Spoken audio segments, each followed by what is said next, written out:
started here. Yeah. Phone in the car. I think I might turn it out. How you doing? I'm tired. Pray somebody. How are you? And Lynn said the same thing. She was like, okay, we gotta try. What are we doing? Moving diapers to paperwork. There's just no in between anymore. It just gets better. Oh, it does? Oh, right. Good to know. Thank you. You should have a basket over there. Everybody has to open their phone with a basket. Yeah. Sign her in and have a basket full of topics. She has to pick one and just sneak it out. There we go. I'm thinking about the clown investigation. Rabbit clown. Good to see you, man. Did you really? Oh, yeah. Break a finger, break a toe. Oh, my bad, sorry.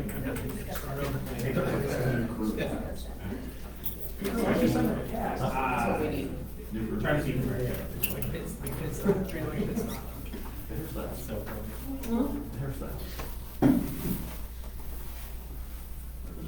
There's none down there. Hey, Dwight's just saying that the head table all has to have their head shaved now, Yes. since the You guys newest are both one. shaving your heads? That's No, that's the head I'm sure. Perfect sense to me. If Roger shaves his head. I've still got another 10, 15 years for I'm fully there. Let me enjoy my twilight years. We will accept a resolution or a motion on that if Okay. you want to make it. So moved. Point of order.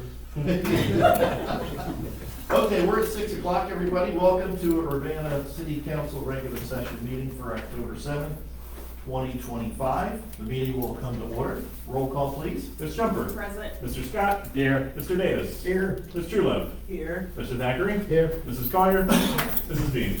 Here. Please join me in the pledge of allegiance. I pledge Allegiance to the flag of the United States of America and to the republic for which it stands, one nation, under God, indivisible, with liberty and justice for all.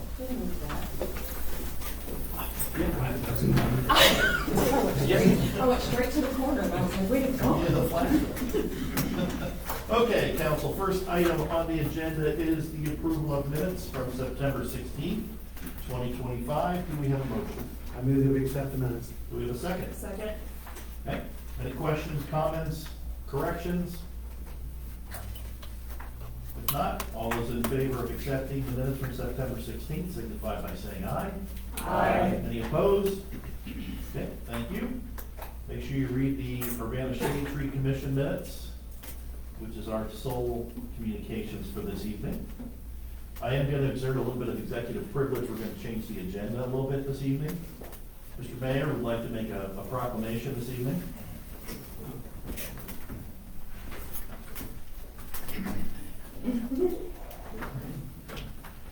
This proclamation is about breast cancer. This is the month for breast cancer awareness.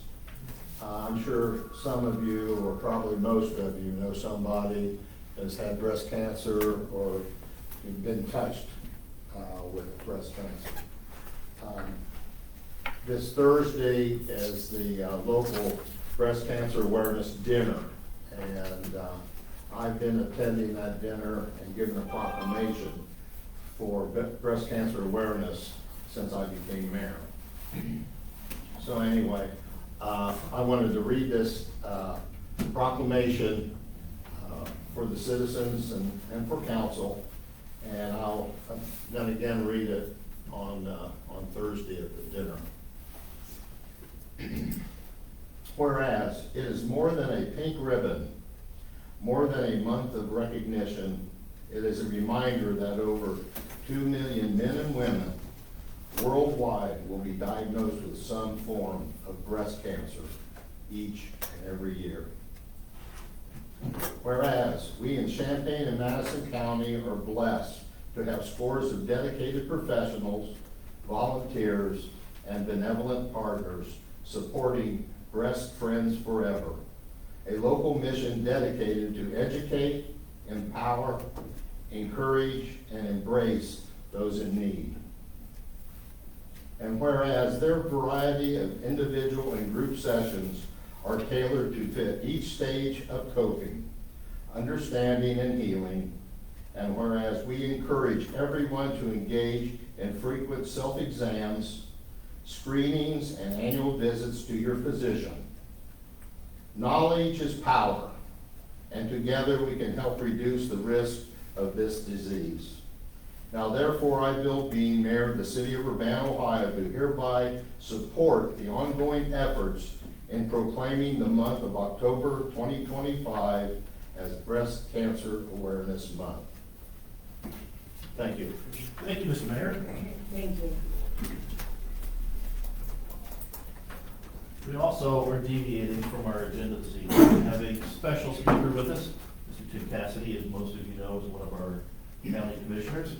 He is here to talk about the changing in the tax rules, or rates, whatever it is, however you're gonna say it, from the county. So Tim, if you're ready. Sure. We'll set a clock for 10 minutes. Please. We'll, I have talking points. that's called self-awareness. Okay, Yep, so we'll set a clock and we'll flag you when you get close.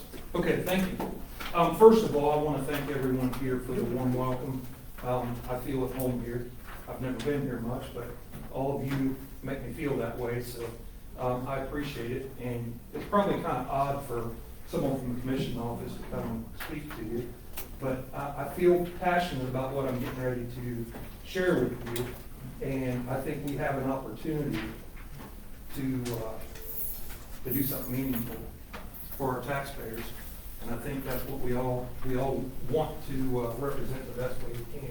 So as I said a second ago, half-heartedly, but I'm serious about this, I have talking points so I don't ramble and get off subject. So please don't think I'm unprofessional if I read from my paper.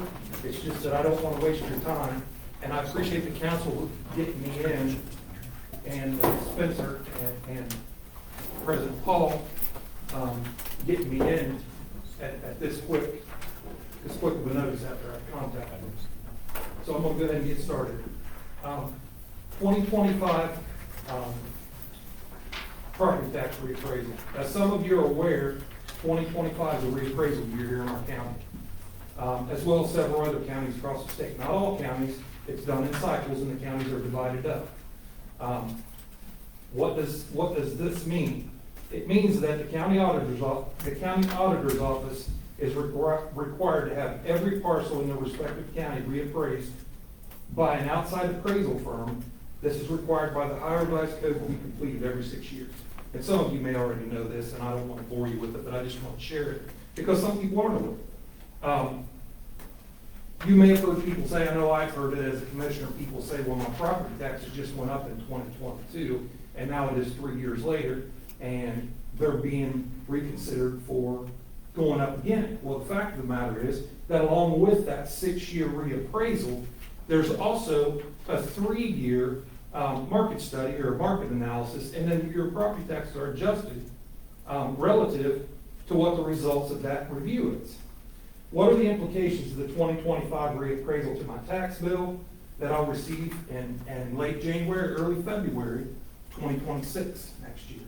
We pay this year's taxes next year. We've been informed that all jurisdictions across Champaign County is going to see a significant increase in property taxes.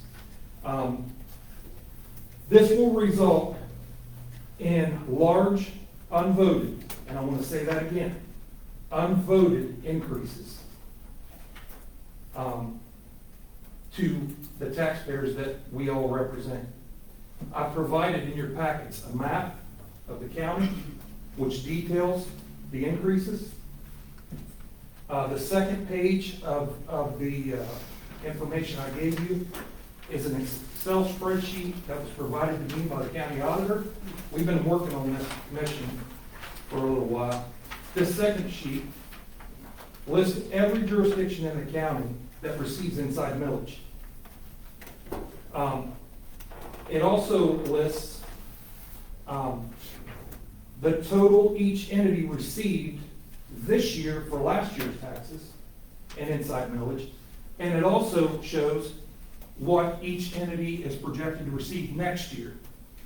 for this year's taxes, which have just been increased by the amount on the first page, map. So one of my responsibilities as a commissioner is I serve on the State Tax and Finance Committee. We've been looking at this most of this year because we knew what was coming. And several other counties, the closest county to us that's doing similar to what the commissioners here are going to do is Greene County. And I'll get to that in just a second. But why has this become a problem? Unvoted increases are the result of more than one source, and depending on who you talk to, some of those conditions shoulder more of the blame than others. I'm not an expert at assigning that responsibility, but for such conditions, what I've identified, and the group that I just spoke about have identified, is the problem to the residential taxpayer is the large spikes and unvoted increases and inside millage, simply because today your home is worth $100,000. And because an appraiser comes in and says, tomorrow it's worth $300,000, you receive that huge increase. Why has that become a problem? Or inside millage. Inside millage is defined as 10 mills, and most of you know this, and I don't mean to sound elementary when I say this, or I don't mean it to sound like condescending or anything like that. I just, to make my point, I have to spell this out. Inside millage is determined is defined as 10 mills that is, it's a guaranteed tax to be shared. It's not voted on, it's to be shared between the county, townships, municipalities, and schools, and some special districts in some counties. Here's what's important about inside millage.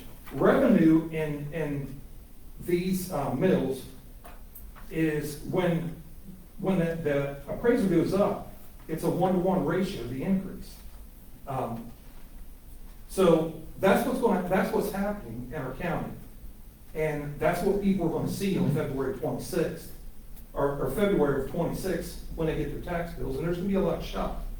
I know that people in my district on the east side of the county some of those folks have already gotten letters from the mortgage company increasing their payments by $150, $200 a month to offset the increase in taxes, in property taxes. And I can tell you, and you'll probably notice it by looking at the map on there, the highest increase in the county is at 44%, and that's the village of Mechanicsburg. That's the highest increase in the county. Now, full disclosure, I don't live in that district, and that's part of the reason why I'm here, but it's not the reason why I'm here. It's going up all over the county. And everybody, the 39,000 people that I represent, some of those are in your district, are really going to have a tough time making it. We have a lot of seniors in all districts that are on fixed income. Now, I put the argument everybody's on fixed income. That's correct.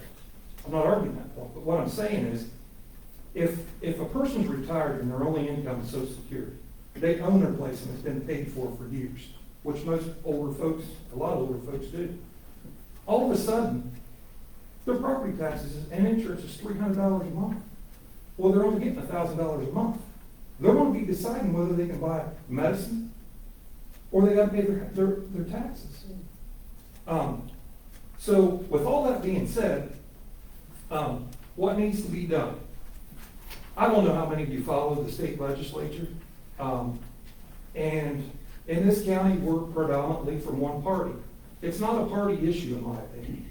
It's a people issue, and it's a moral issue. The state legislature brought forth several bills. If I'm out of time. No, sorry. Go ahead. The state legislatures, to their credit, brought forth many bills to try to address this.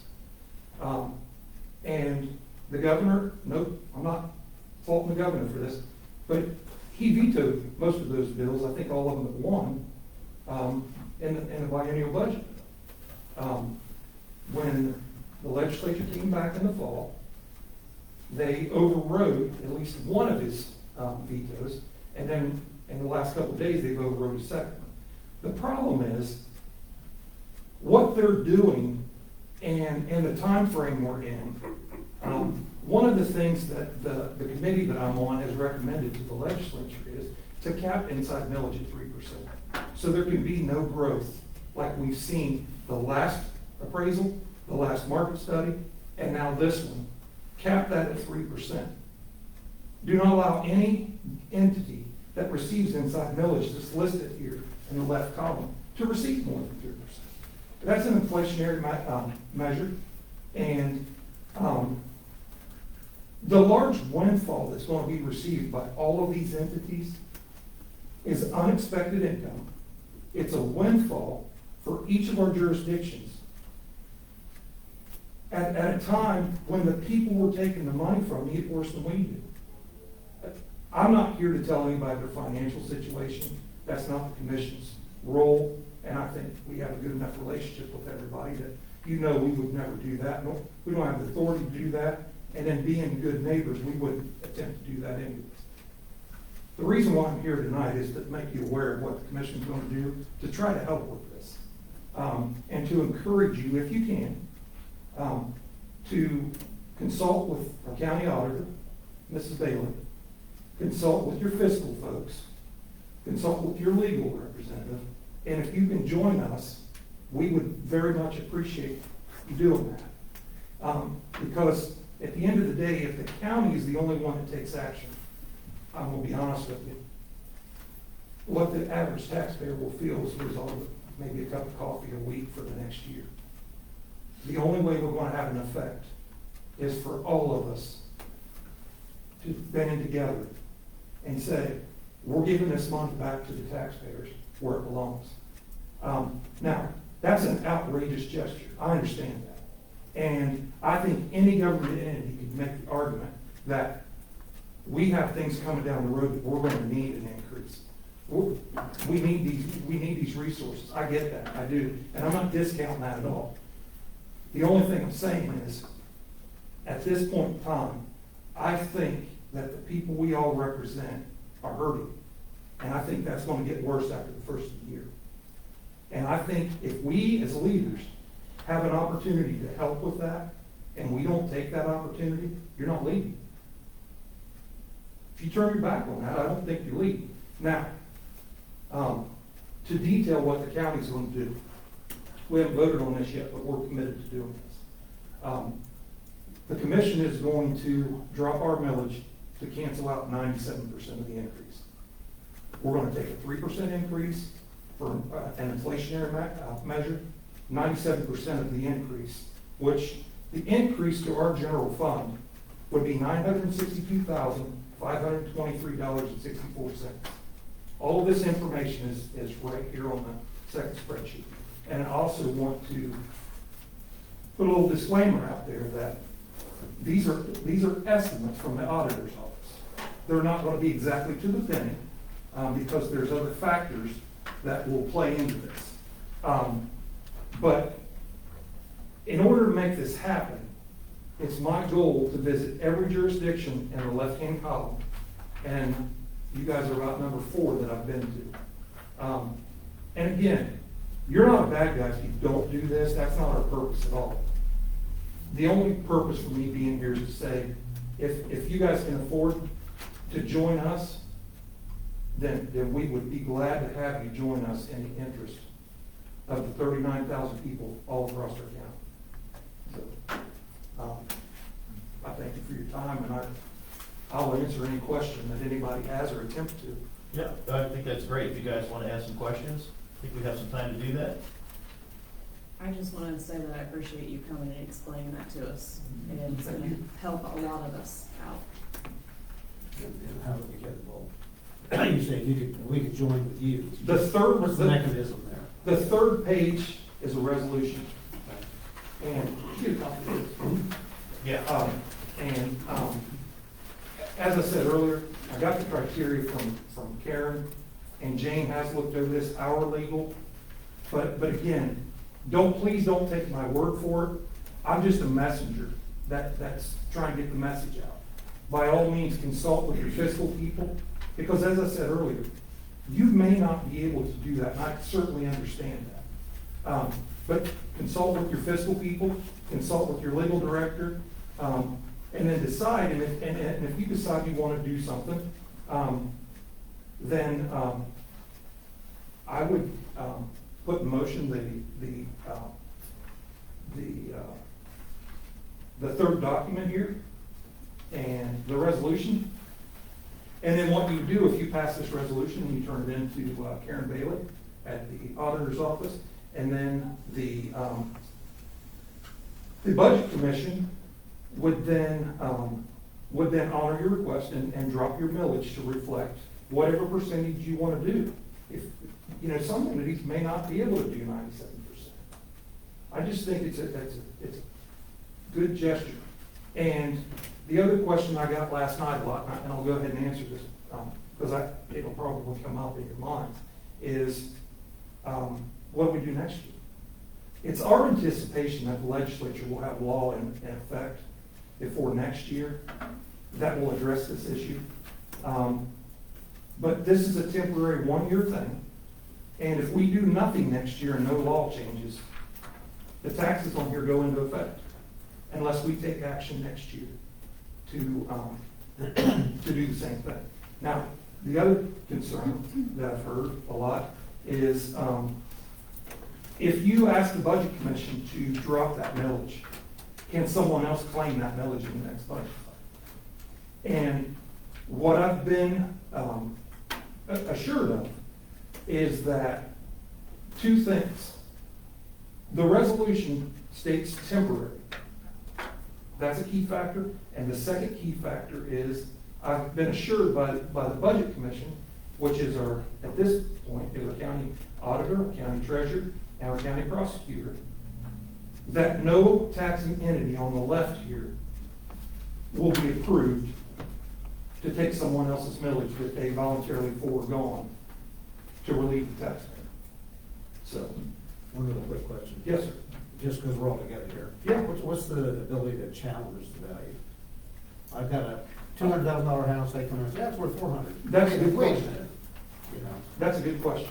because there's gotta be some kind of a challenge there. There is. Appeal or something. There is. You can file an appeal with the auditor's office.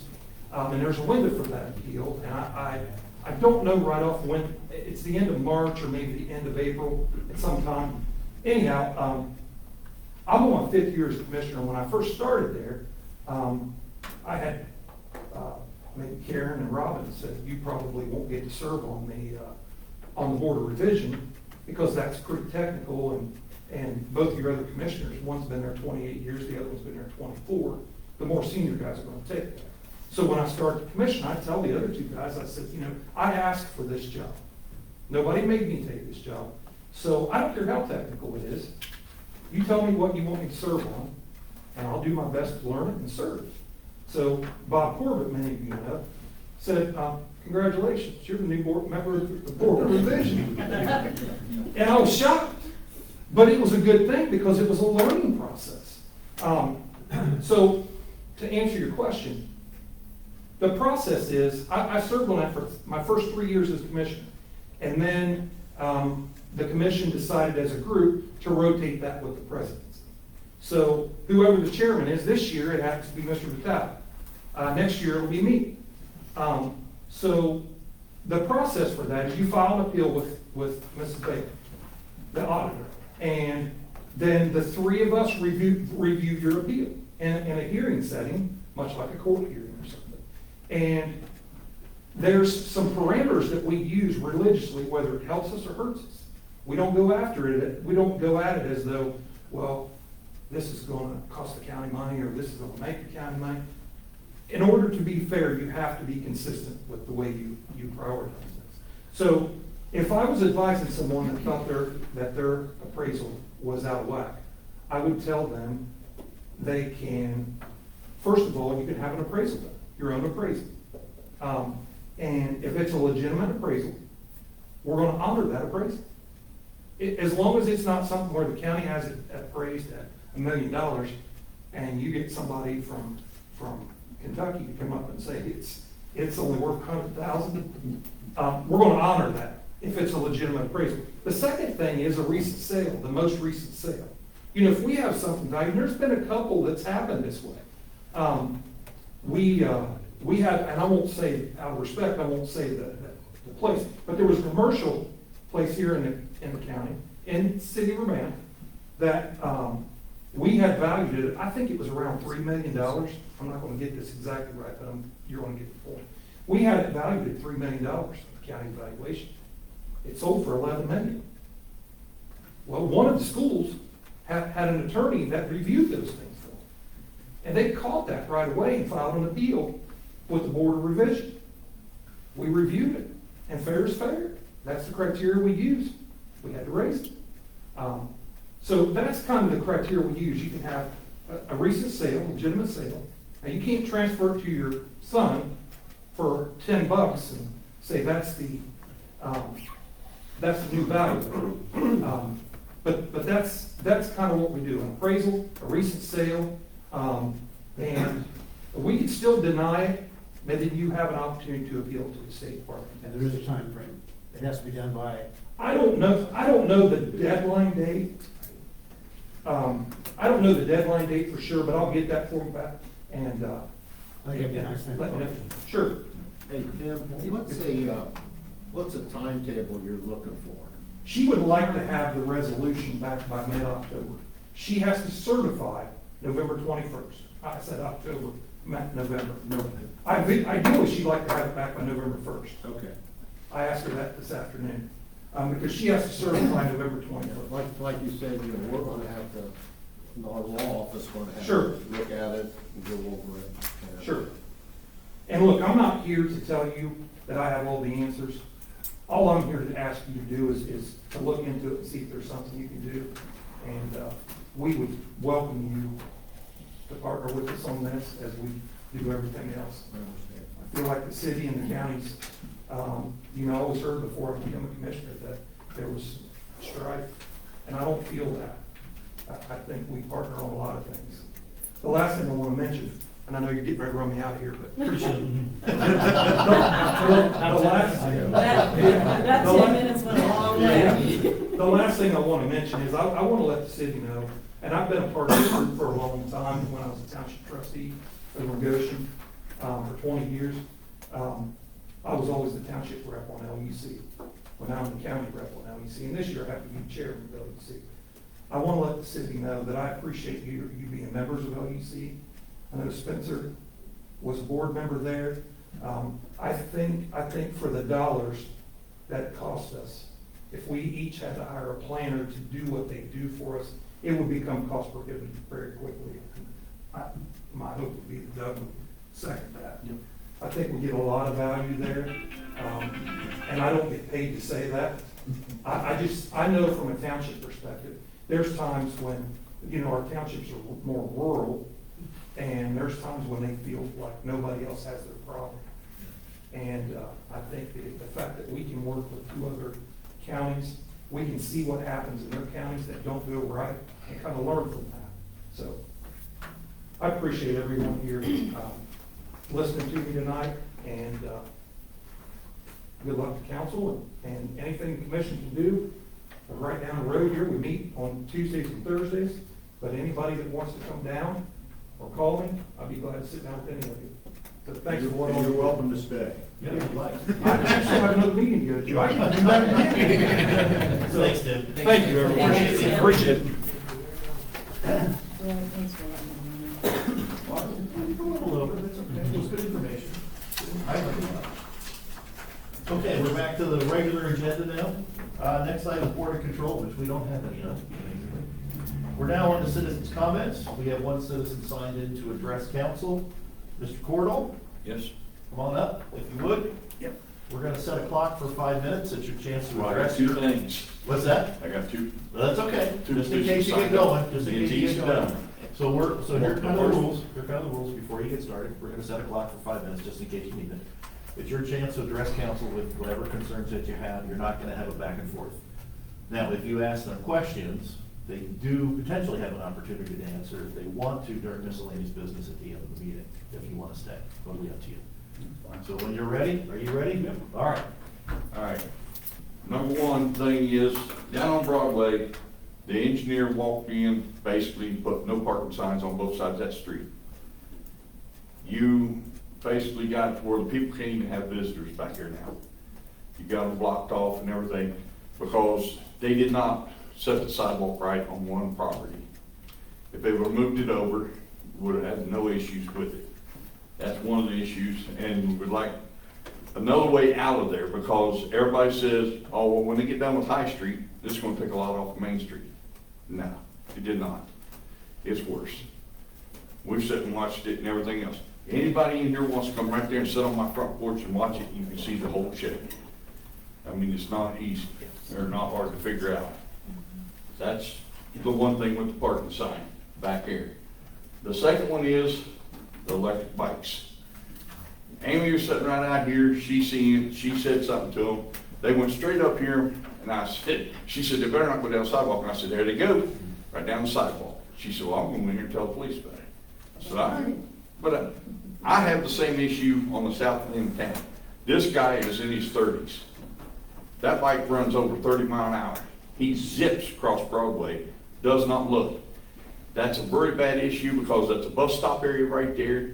And it's also, anybody comes off Broad Street, is not looking down that sidewalk for any bike to come that fast through there. When they turn in there, they're trying to get across there without getting hit because of Main Street being as busy as it is. We've got videos of it. We've had it with the police. I've turned it into the police. Police got down to the point now they said, bring it to you guys. They're wanting to get enough videos, take it to the prosecutor and push it. And the one kid, we know who he is and everything, just no big deal. And I've got videos on my phone, I can show them to you, where he goes down there and he thinks he's funny, right on the sidewalk, his hands up off the wheels, the handlebars and everything. There's elderly people beside me, they come out, there's a bush there. They cannot see him, they pull forward, bam, they got him. And he does not look at no sidewalk. I've got a video where they even come out there at State Farm and went out in front of a blue car. And the police officer sat right there and looked at it and said, oh my God. And I said, yeah, that's how close this is getting. And I've got the signatures and everything here for you guys. I mean, Okay. it's up to you guys We'll take that. to look at it. And anybody wants to come up there and sit on the front porch, you're more than welcome. All right. There's plenty of seats to come up there and sit down and watch that whole show go on. Great. Thank you, sir. We appreciate Yep. it. Okay, we're on to ordinances and resolutions this evening.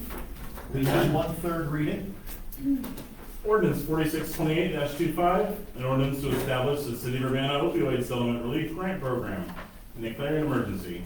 The readings required, the public hearing required, and held before the last meeting. Okay, council, do we have a motion on ordinance 4628-25? I'll place ordinance 4628-25 on, up for discussion and possible passage. Do we have a second? Second. Okay, thank you. So it being the third reading and us having a public hearing, I'll, for the sake of brevity, I won't patronize council by explaining it again. I'll just open the door to any questions you might have. Okay, council, floor is open. Questions, comments?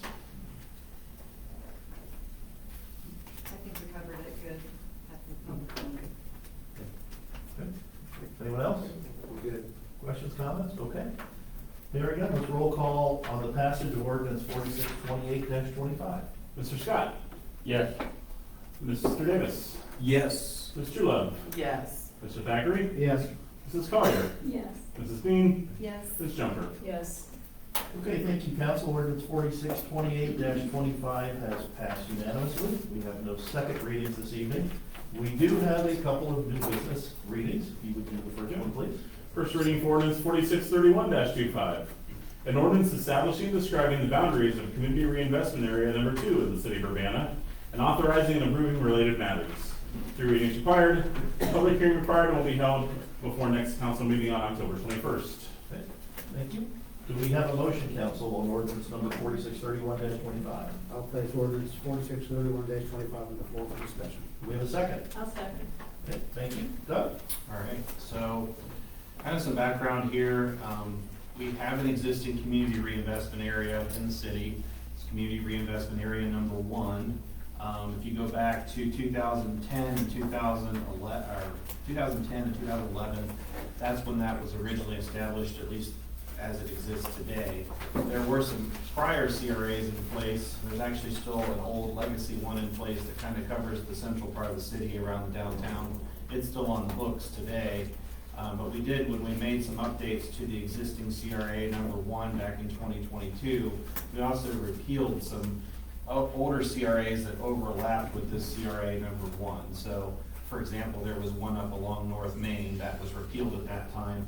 If you look at this map, that's covered within the existing CRA number 1. So there was a lot of housekeeping done with the existing CRA number 1 back in 2022. And one of the other, beyond the housekeeping part of it, there were some changes made. The major change that was made at that time was to allow residential single family and residential single family, residential in general being added as a potential for CRA.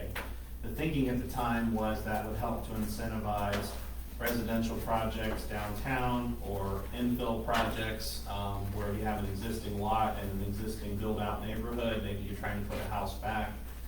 So those were some of the changes that were made back in 2022. Since that time,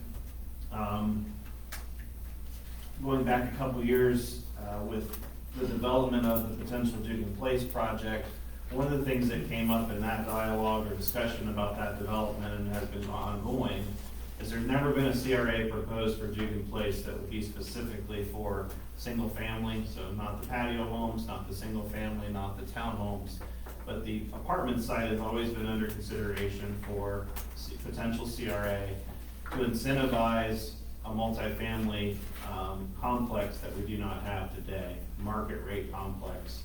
That would be a higher end type apartment that we just don't have in the market currently, in the number of units. So that's one of the impetus behind expanding the CRA, but since then we've also had annexations that have occurred on our boundaries. So one of those is up on the northwest corner of the city where Orbis built the new warehouse. That was not in a CRA area at the time it was built, so it is not abated in any way. But there's additional lands in that area that could be developed in the future. And there's also some additional residential land in that area that could be developed. So that's another area that's proposed in the CRA number 2. In addition to the Dugan Place area on the east side, you'll also see, you have a copy of this map in your documents, but the yellow area is the areas that are proposed for the new CRA number 2. On this map, the gray area is the existing CRA, or CRA number 1. So Dugan Place area, but also a lot of the commercial and existing residential areas on the east side.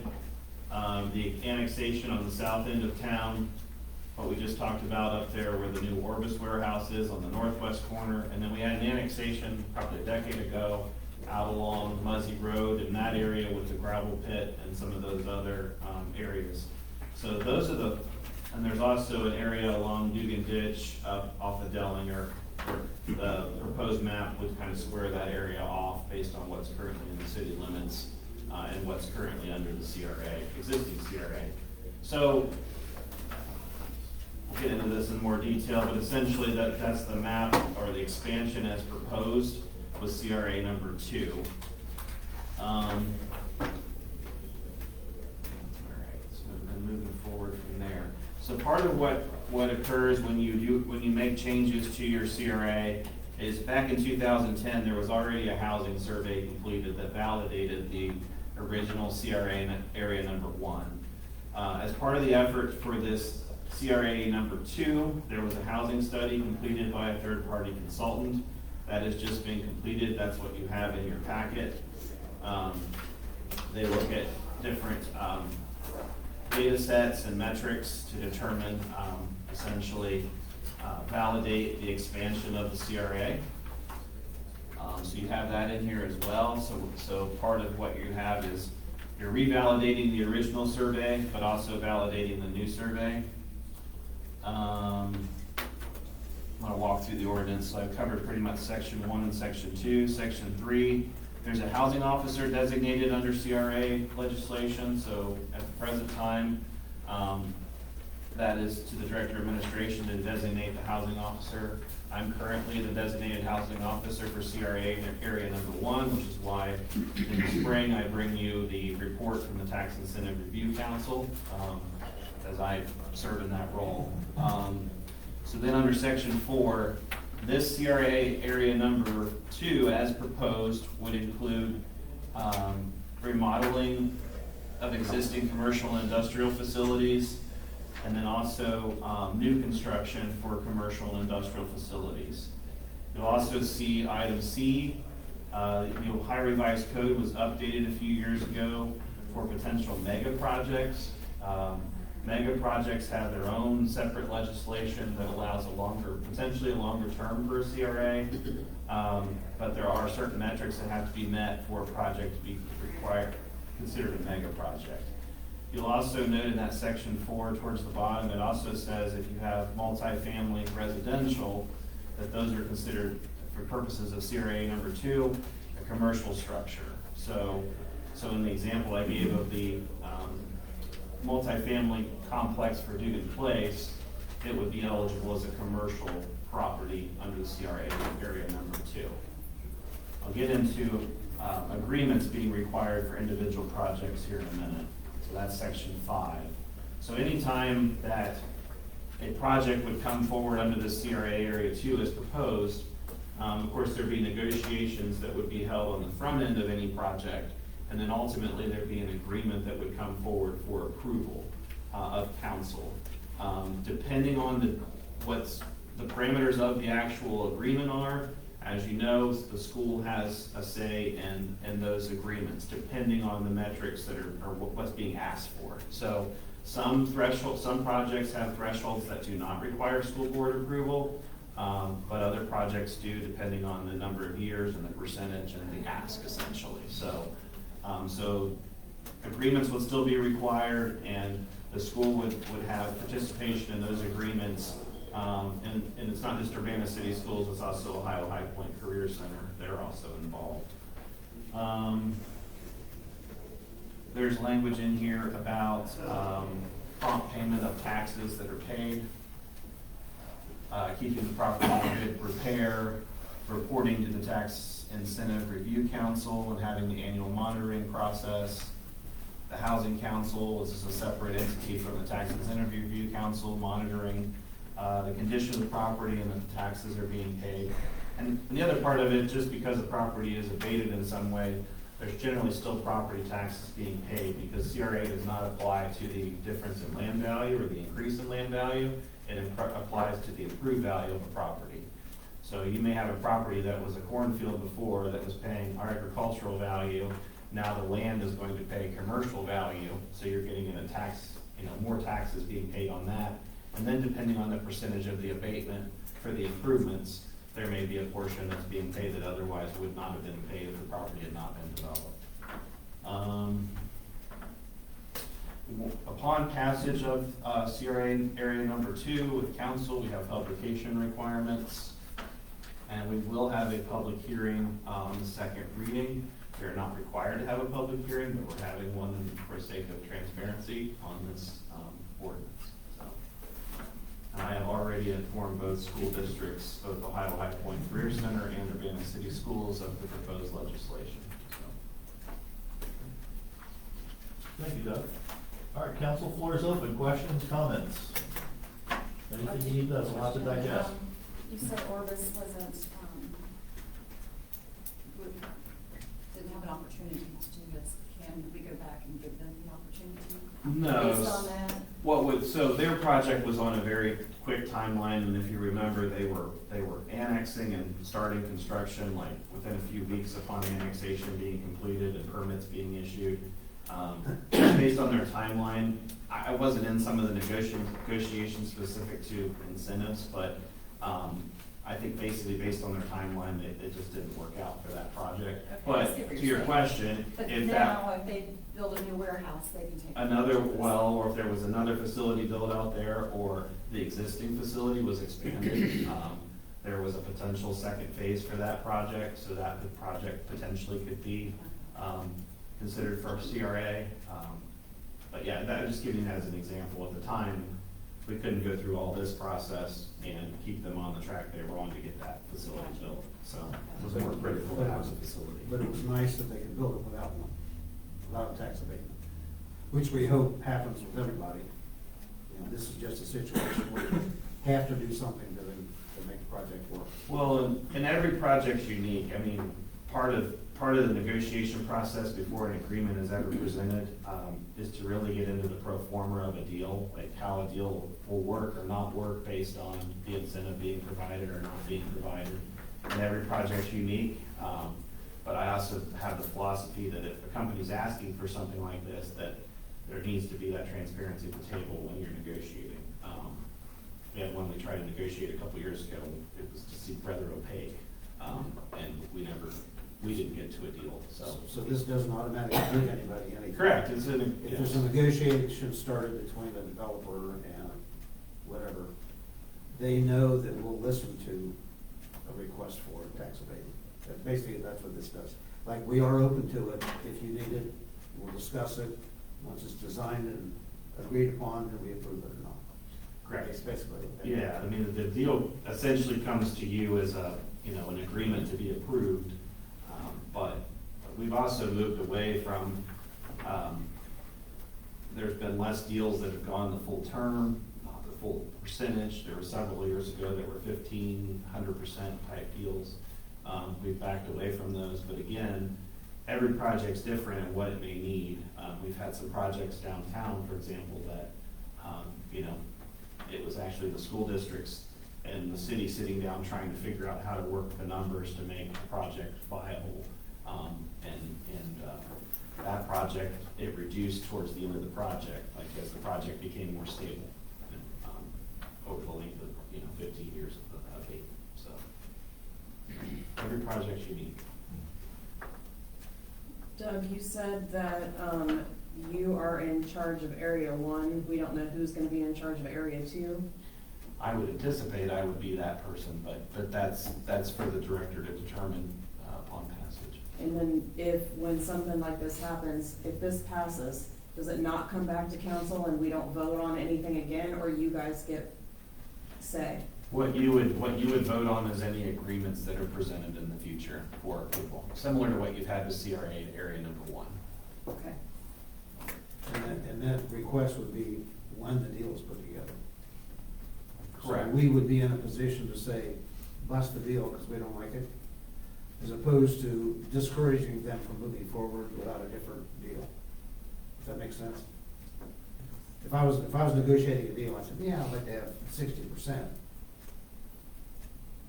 Or nothing. We come back and say, well, we could see 50%. There's no opportunity to go back and say to them, okay, 50%. When the deal's put together, they think it's a final deal, we say yes or no. Is that correct? I mean, historically, the deals that have been put together have moved through the process. I think that there was one that I was not involved in many years back that I believe they went to the school board and they had some dialogue with the school board and they came back with something different from their feedback. So I think that situation can occur. I think in my opinion, it's imperative that there's some trust in the staff that's here. I mean, it's not just me sitting in a room generally when we're negotiating these. Historically, it's been the director of administration, the director of finance, at a minimum. And then there's the school's always at the table on these deals too. I'm not trying to throw a hot seat. No. I just want to make sure that the council understands where we are in the process and how we fit into the process. Right. I just think there needs to be more transparency. Okay. We got 2 more readings on public hearing. Anything else, council? Okay. Hearing nothing, I'll declare that ordinance 4631-25 has had its first reading. Next item, please. First reading for resolution 2720-25. A resolution to authorize the Director of Administration to enter into a master services agreement with Butler, Fairburn, and Seifert, Inc. to provide engineering consulting services pursuant to Federal Aviation Administration Advisory Circular 150-5100-14E, architectural engineering and planning consulting services for airport grant projects. from November 2025 to November 2030, and declaring an emergency, one reading required. Okay, council, do we have a motion on resolution 2720-25? I'll propose that we place resolution 2720-25 on the floor for discussion and possible passage. Do we have a second? I'll second. Okay, thank you. Drake? So, every 5 years, FAA guidance recommends that Ohio airports select, or at least go through the selection process of picking a consultant. Whether you retain your current consultant or select a new one is up to the airports and then the sponsor's discretion. We went through that selection process, given that the expiration date for our agreement with Scantech expired this year. We went through that selection process. We put up our RFQ. 4 firms came back to us. We interviewed those firms, and BFNS was the highest scoring firm at the end of that interview process. So we've been working with them to draft a master services agreement. This agreement that you're looking at doesn't commit any funds, doesn't even commit any projects. It's simply the legal framework with which they're going to reference to when projects start coming up. If they're going to do a runway rehab project, they will reference this packet instead of having to draft something like this for review every single time. Okay, council, any questions or comments? Can I add something to that, just Please, for go clarity, ahead. and Drake, correct me if I'm wrong, but I just want to make sure, something seems a little misleading, I want to make sure everybody's clear. So the fact that the advisory circular is specifically for grant project consulting does not mean that this master services contract limits this consultant only to grant funded projects. Correct. So this entity, if council approved the master services agreement, that would be council's statement, the city's statement, that we're using this particular firm for any and all projects that are airport or aviation related that involve consulting services, whether they're grant funded or not. It doesn't commit us to that firm. It just gives us the option to utilize them if we would like right now. So, Just want to make sure it's clear. Okay, council, questions, comments?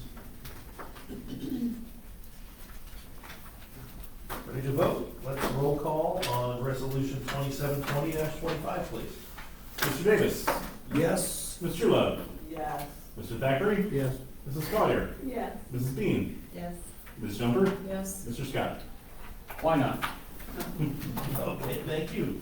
Council, resolution 2720-25 has passed unanimously. Do we have any department liaison reports this evening? I've got one. Okay.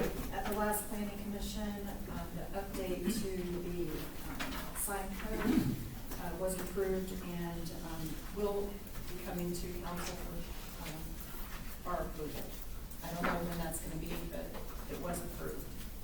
Thank you. Okay, anything else, council? Last chance? All right, moving on to miscellaneous business. Mr. Scott, would you like to start us off? I've got nothing tonight. That's an easy start off. Okay, Mr. Davis. I have nothing. Okay, Mr. Truelove. Nothing. Mr. Thackeray. I appreciate you coming in and talking about the electric bicycle. We talked about it a little bit before. And if you don't want to sit in his porch, come down and sit on my patio. That's all I got. Thank you. Thank you. Ms. Collier. I have nothing. Okay, Ms. Bean. Do we know where we're at with Newton Place as far as breaking ground? So the latest on all 4 sub areas is they are working on contracts with builders. But bluntly put, I don't think we'll have any apartments if there's no CRA. So it just doesn't, I haven't met with the party that they're working on getting into contract with for that yet, but I've met with 4 or 5 parties, previously and gotten into the cost per door, as they call it, each unit, and, it just doesn't pencil out without having it to attract that product to the market, so. It's probably more than you asked for, but that's just bluntly put. We had talked about, July being. Yes, right, so, essentially, they've continued to work through the contracts with the different builders, so, but my understanding is there is a letter of intent for each of the sub areas that's in place, so they're working on bringing those into contract now. So once they're in contract, then be ready for next steps as far as the overall project. We've done everything on our end that, as a city, that we can do at this point in time, as far as the planning and engineering, until they submit, the next steps beyond that. Okay, anything else? Speed, done? Yes. Okay. Ms. Jumper? The only thing I would like to comment on is the scooters and the electric bikes and the small dirt bikes and all the things that are not a car that's all over the place. It's just not in the first ward, it's just not on Broadway or South Main, it's all over the city. And I feel your frustration, and when I came in and said I was gonna call the police, I did. So, I mean, the main guy that you're probably having a problem with, we have a lot of problem with at where my business is located too. So, I know that we're shorthanded at the police department and they can't always get there for lack of priority calls, but we hear you. That's all I got. Okay, thank you. Chief left. Chief, would you like to go? Sure. Two things. One is we had 13 applications for the fire marshal. We narrowed that down to 5. We're doing interviews next week on that end of it. We are in the final stages of our new hire. That final stages includes a drug screen, background, and physical, and anticipate all that information to be back in the next couple of weeks for that contract. And that's a replacement. Good. Thank you.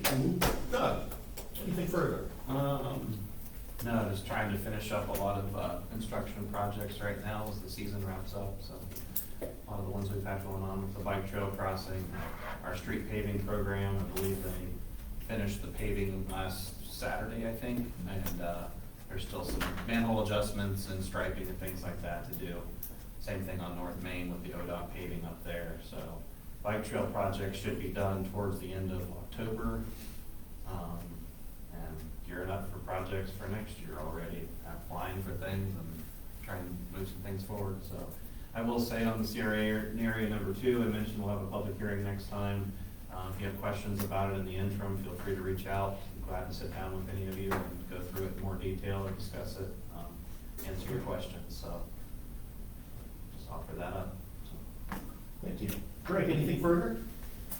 Not on my end. I know Mr. Bruger, before he left, mentioned something about the Grimes hangar on his way out. I should have something to present to you guys, hopefully within the next couple of meetings about that, for the detail. Great, thank you. Matt? I just want to let council know, we're in the process of creating the 26 budget. I've met with some of the departments already. We kind of have the framework of our personnel and operating budgets. We still have some capital discussions to have, but in the meantime, if there's any questions you all have, please feel free to reach out. I'll answer my best as best I can. Great, thank you. Yes, sir. As everybody should have gotten the email about the fire training tower demolition, we hope to get a timeline on when that will start. When we get that timeline more established, communicate that out so that parking adjustments and accommodations can occur. So I'll keep you guys posted. That's all I have. Okay, thank you. Bart? Nothing tonight. Okay, Mr. Mayor? Spencer and I are now going around with employee recognition. I just want to list a few. We've got a 25-year service award for Nanette Butcher. She's with the she's a deputy clerk, and Mark Cooper, who's with the water reclamation facility. They got 25 years in. 20 years, Jay Cooper and Robbie Evans, patrol officers, and Andrew Thomas with the street department. 10 years service, Adam Nitchman, fire lieutenant, and Mark Mabry with the water reclamation facility. He's a lab technician there. Then 5 years are Preston Carter with the zoning and compliance, and Tristan Williams, patrol officer. And we got a list of new employees, but if you want to know them, you can get a hold of me. That's all I have. Okay, thank you. Roger? Not tonight. Okay, next meeting is scheduled for October 21st, same time, same place. We will have a public meeting at that time. Other than that, any last items? Last motion? I move to adjourn. Do we have a second? Second. And all those in favor signify by saying aye. Aye. Is anyone actually opposed? Thank you for coming. Have an enjoyable evening. Well done. So, yeah, me too.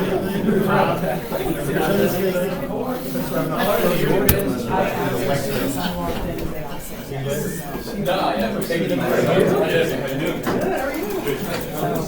How are you?